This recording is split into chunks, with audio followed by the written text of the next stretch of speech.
Have you ever wondered about why focus on what matters most? Today, we're diving deep into this fascinating subject.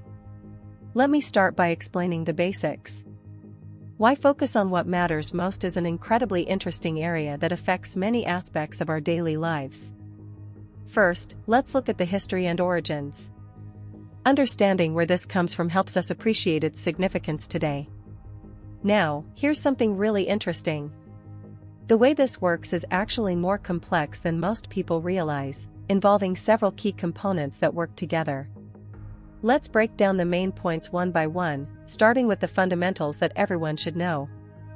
Another fascinating aspect is how this connects to other related topics and influences various fields of study. As we can see, why focus on what matters most is truly remarkable when you explore it in depth.